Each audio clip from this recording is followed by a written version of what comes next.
আসসালামু আলাইকুম। This is Hasin from Hasin সার্টিস্টি। কি অবস্থা সবার? দেখেন তো আজকে কি নিয়ে চলে আসলাম।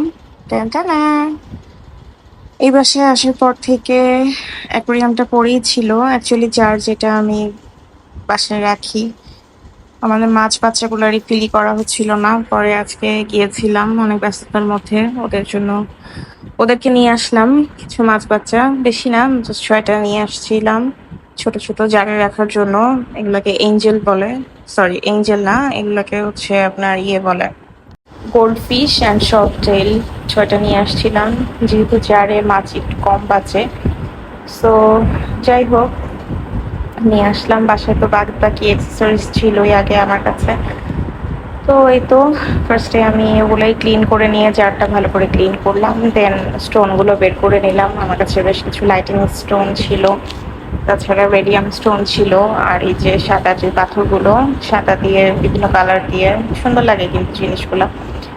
তো এই তো একটু কনফিউশনে ছিলাম যে কোনটা দিয়ে সেট করব। তো হোয়াইট স্টোনগুলো আর হোয়াইট অ্যান্ড কালারিং স্টোনগুলো আর এই যে মার্বেলের যে বড় বড় স্টোনগুলো, এগুলো দিয়ে সেট করে নেব।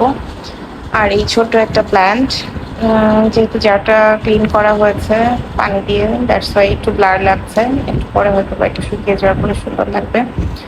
তো চলেন দেখে নিই। এই তো পানিটা সেট করে নেব। একটা দুইটা লিকুইড থাকে যেটা দিয়ে পানিটা সেট করে নিতে হয়, ওদের মতো করে আর কি, ওদের এনভায়রনমেন্ট ক্রিয়েট করতে হয়।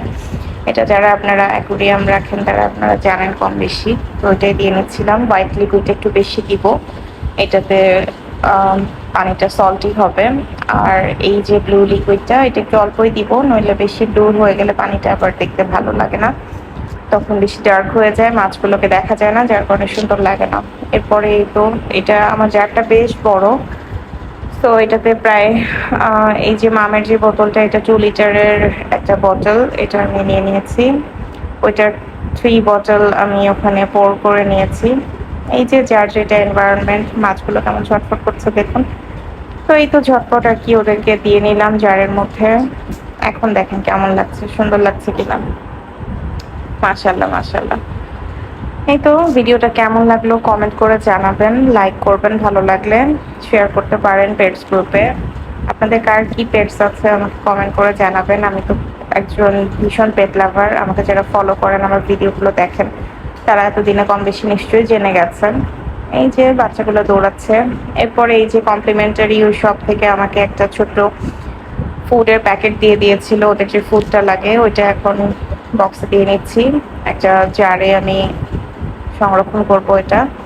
আর সিলিকা জেলটা দিয়ে রাখাই ভালো, এটা বলে দেই অ্যাডিশনালি, এটা দিয়ে রাখলে ফুডটা ভালো থাকে। আগের ফুডটা যদিও আমার নষ্ট হয়ে গেছে, তো যাই হোক, আল্লাহ যা করে ভালোর জন্যই করে, একটা কমপ্লিমেন্টারি ফুড আমি পেয়ে গিয়েছিলাম। সো এটাই ছিল আজকের ব্লগ। Thanks for watching. ভালো লাগলে লাইক করবেন, শেয়ার করবেন, কমেন্ট করবেন। আল্লাহ হাফেজ।